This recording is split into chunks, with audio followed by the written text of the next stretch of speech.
पुढे एक राजकीय गोटातली बातमी आपण पाहतोय। तर राष्ट्रवादी काँग्रेसच्या जनसन्मान यात्रेमध्ये बोलताना अजित पवारांनी निवडणुकीनंतर लाडकी बहीण योजना सुरू राहील असं आश्वासन दिलंय।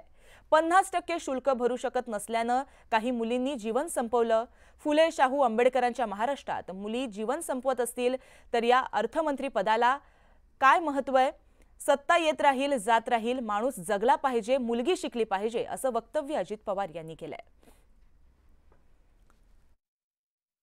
मुलींनी आत्महत्या केली, 50% रक्कम आम्ही देऊन राहिलेले 50% त्यांच्या आई वडिलांना भरायला नव्हते।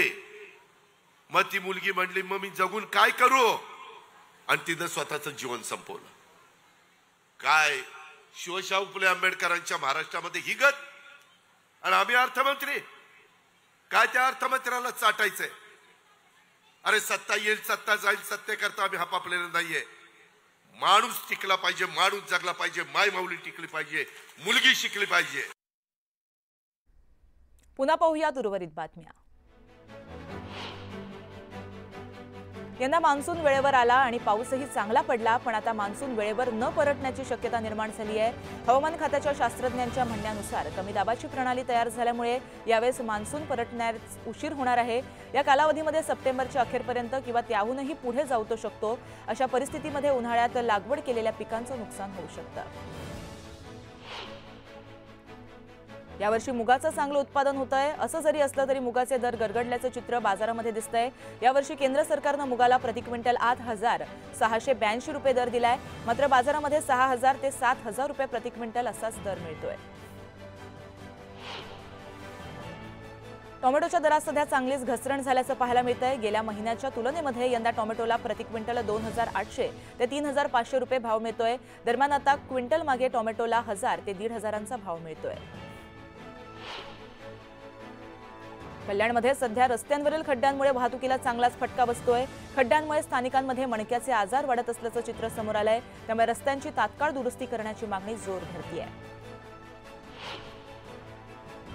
विधानसभा निवडणुकीच्या तोंडावर महाराष्ट्रात मतदारांच्या संख्येत वाढ झाली आहे। 16 लाख नव्या मतदारांनी नाव नोंदणी केली आहे। त्यात सर्वाधिक मतदार नोंदणी ही महिलांची झाल्याचं पाहायला मिळतंय। जवळपास 10 लाख नव्या महिला मतदारांची नोंदणी करण्यात आली आहे। मुंबईमध्ये पावसाचा वेग मंदावल्यापासून शहरामध्ये विविध आजारांनी थैमान थांबायचं काही नाव घेत नाहीये। शहरामध्ये dengue, malaria, swine flu, chikungunya आणि हेपॅटायटिसचे रुग्ण झपाट्याने वाढत आहेत। दरम्यान डॉक्टरांच्या सल्ल्याशिवाय कोणतेही औषधं न घेण्याचं आवाहन महापालिका प्रशासनाकडून करण्यात येत आहे। सर्जा राजाची कृतज्ञता व्यक्त करण्याचा सण म्हणजेच बैलपोळा।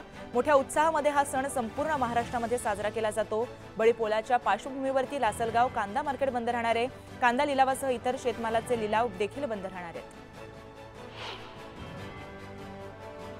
भायखळा येथील राणीच्या बागेमध्ये पर्यटकांच्या संख्येत घट झाली आहे। जून, जुलै आणि ऑगस्ट महिन्यामध्ये पर्यटकांच्या संख्येत तब्बल 1,18,029 घट झाली आहे। त्यामुळे प्रशासनाला मिळणाऱ्या उत्पन्नाच्या तब्बल 50,64,000 रुपयांचा फटका बसला आहे।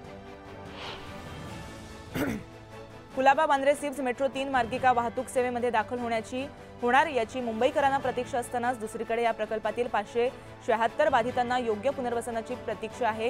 ही कामं अत्यंत संथगतीने सुरू आहेत। परिणामी पुनर्वसित इमारतींच्या खर्चामध्ये आणि रहिवाशांना घ्याव्या लागणाऱ्या घरभाड्याच्या रकमेत 18% वाढ करण्यात आली आहे।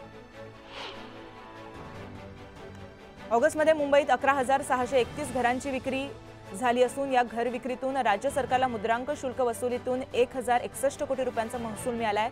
जुलैच्या तुलनेमध्ये ऑगस्टमध्ये घर विक्रीत काहीशी घट दिसून आली आहे, मात्र डिसेंबरपर्यंत अर्थात सणासुदीच्या काळामध्ये घर विक्रीमध्ये मोठी वाढ होण्याचा विश्वास वर्तवला जातोय।